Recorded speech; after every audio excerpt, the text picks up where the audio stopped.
से तेज और सटीक गौरव इंडिया समाचार। अधिकार सेना के कल्याण ग्रामीण के युवा अध्यक्ष मोहम्मद कैफ से हमारी आज खास मुलाकात एवी के कंपाउंड में चल रही चोरी कार्रवाई के मामले में हुई। हम उनसे ये जानना चाहते हैं कि वो इस मामले में क्या कर रहे हैं। कैफ साहब, आप एवी के कंपाउंड मामले में इतनी मेहनत कर रहे हैं जबकि कोई भी वहां बर्बाद हुए लोगों की कोई खबर नहीं ले रहा है, उसकी क्या वजह है और आपके इंटरेस्ट की क्या वजह है? देखिए, नमस्कार। मेरा क्या मानना है इसके अंदर कि एक जिम्मेदार नागरिक को, शहर के जिम्मेदार नागरिक को या देश के जिम्मेदार नागरिक को ये सोचकर काम नहीं करना चाहिए कि कोई क्या कर रहा है या क्या नहीं कर रहा है। इससे उसको कोई मतलब नहीं होना चाहिए। मैं इसमें इंटरेस्ट इसलिए लिया क्योंकि ये मामला सिर्फ इलीगल बिल्डिंग डेमोलिशन का मामला नहीं है। ये मामला एक सिंडिकेट का है। ये एक बांधकाम घोटाला है। यहाँ पर बिल्डर्स और अधिकारियों ने मिलकर अपनी साठगांठ से एक बहुत बड़ा लोगों के साथ फ्रॉड करा है, लोगों की जानों के साथ खेला है। और दूसरे लोग क्या कर रहे हैं क्या नहीं कर रहे हैं इस पर मैं बात नहीं करना चाहूंगा। बाकी बहुत लोग कर भी रहे हैं और बहुत लोग चुप भी हैं। मुझे इससे मतलब है कि मैं क्या कर रहा हूं और मैं क्या कर सकता हूं। अनेकों बिल्डरों और विवाह प्रभाग समिति के अनेकों अधिकारियों की मिली भगत से ये अवैध अनधिकृत बांधकाम हुआ है, ऐसा लोगों का कहना है और पूरे मुंब्रा कौसा में यही चर्चा आम है। इस विषय पर आप क्या कहना चाहते हैं? नहीं, जैसे मैंने आपसे कहा अभी कि एक सिंडिकेट की तरह है, ठीक है। इन लोगों ने अपनी साठगांठ से, यानी बिल्डर्स और टीएमसी अधिकारी, इनकी साठगांठ के बिना तो ये हो नहीं सकता है, पॉसिबल ही नहीं है। इलेक्ट्रिसिटी कनेक्शन नहीं मिल सकता, पॉसिबल ही नहीं है। तो ये तो कॉमन सेंस वाली बात है कि इनकी साठगांठ से ही हुआ है। जो लोग कह रहे हैं बिल्कुल सही बोल रहे हैं, लेकिन हमारा क्या फर्ज बनता है कि कार्रवाई अगर हो रही है तो किसी तरह प्रेशराइज करके उसको फास्ट करवाया जाए और जितने भी लोग इसके अंदर जिम्मेदार हैं उनको सजा दिलवाई जाए और लोगों को जिनका पैसा गया और जिनका घर गया उनको जस्टिस मिले। आप ये सब क्यों कर रहे हैं? क्या आपके पास बर्बाद हुए लोगों को पनाह हासिल करने के लिए कोई प्लान है? मैं क्यों कर रहा हूं ये तो मैं आपको बता चुका हूं। और बर्बाद हुए लोगों के लिए किसी तरह भी अगर पनाह हासिल हो सकती है तो वो एक ही रास्ता है, कानूनी रास्ता। अगर हम जितने लोग हैं, हम लोग सब मिलकर अगर एक साथ खड़े हों और कानून से गुहार लगाए तो जरूर, मैं मानता हूं कि जरूर हमको न्याय मिलेगा। और उसका तरीका यह है कि जितने भी लोग हैं, जो भी जूझे हैं, जो भी विक्टिम है इसके, वो साथ में मिले, अपने एग्रीमेंट्स दें और हम एक साथ एक PIL फाइल करेंगे। क्या आपने थाना महानगर पालिका के किसी अधिकारी से एवी के कंपाउंड में बर्बाद हुए लोगों के बारे में पत्र व्यवहार या बात की है?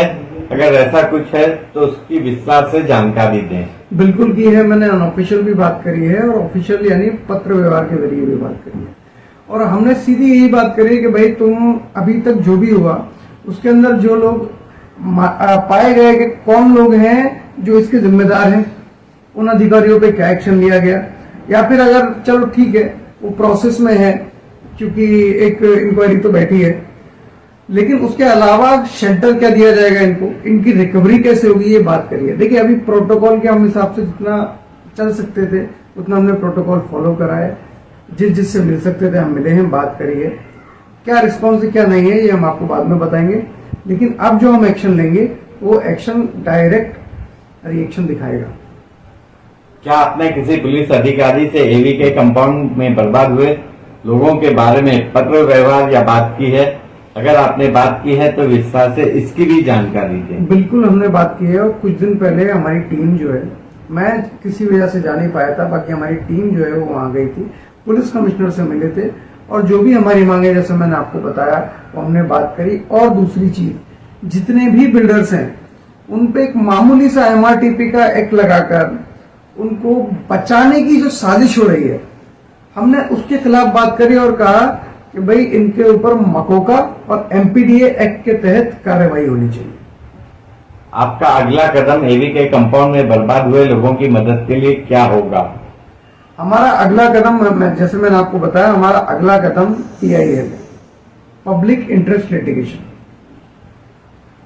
आप इस विषय पर जनता से क्या उम्मीद करते हैं? मैं इस विषय पर जनता से उम्मीद करता हूं कि जितने लोग भी हैं जो जरा भी घबरा रहे हैं ना कि बिल्डर क्या सोचेगा या कोई अधिकारी क्या सोचेगा, बिल्कुल मत सोचिए। वो आपका पैसा देने वाले हैं, वो बिल्कुल भी नहीं देने वाले हैं। आपका घर गया है, उनका घर नहीं गया है। यहाँ बात आपकी है, आपकी फैमिली की है, आपके फ्यूचर की है।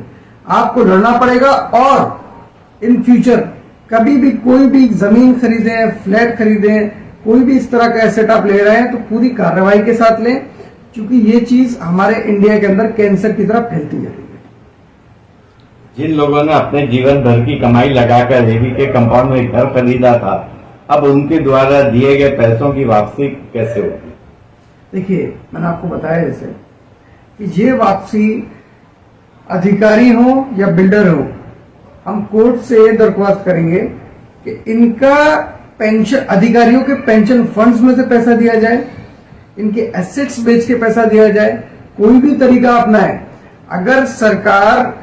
अगर सरकार चुप्पी साध रही है इस चीज पर कि यहां पर जितने भी लोगों के घर गए, वो घर इसलिए गए क्योंकि उन्होंने क्यों यहाँ पे घर लिए बिना जानकारी के। तो पहली बात तो मैं ये बताना चाहूंगा, वो जितने भी लोग थे ज्यादातर ऑलमोस्ट अनपढ़ लोग हैं बेचारे, ठीक है, इलिटरेट लोग हैं। उनको आइडिया नहीं था। इन लोगों ने इनको बहलाया, फुसलाया और अपनी तरफ लिया और स्कैम कर दिया इनके साथ। अब मैं क्या चाहूंगा, और मैं क्या, जितने भी लोग हैं जो भी हक की बात करते हैं वो ये चाहेंगे कि जो भी इनके जिम्मेदार थे, यानी बिल्डर और अधिकारी, उनके अकाउंट या एसेट फ्रीज करो, आप बांटो, आप पेंशन फंड करो, कुछ भी करो, वी डोंट नो। हमको रिकवरी चाहिए और जब तक रिकवरी ना मिले शेल्टर चाहिए। टीआईएल आपके पार्टी की तरफ से या आप जो लोग दायर कर रहे हैं उनके बारे में आप कुछ जानकारी देंगे? देखिए कैसा है ना, हमारे पार्टी के वरिष्ठ नेता हैं डॉक्टर अब्दुल्ला काजी, पक्ष उपाध्यक्ष हैं। उनकी तरफ से सबसे ज्यादा इसके अंदर हमको एक्टिविटी देखने को मिलती है। मैं भी उनके अंदर ही काम करता हूं और वो ही पीआईएल दाखिल करेंगे। मैं अपने क्षेत्र में, क्योंकि ये मेरा क्षेत्र है कल्याण ग्रामीण, और यहीं पर ही काम हुआ है, इसलिए मेरी एक्टिविटी आपको दिख रही है, लेकिन बैकग्राउंड में हम लोग साथ में सब मिलकर काम कर रहे हैं। शुक्रिया, आपका बहुत बहुत धन्यवाद।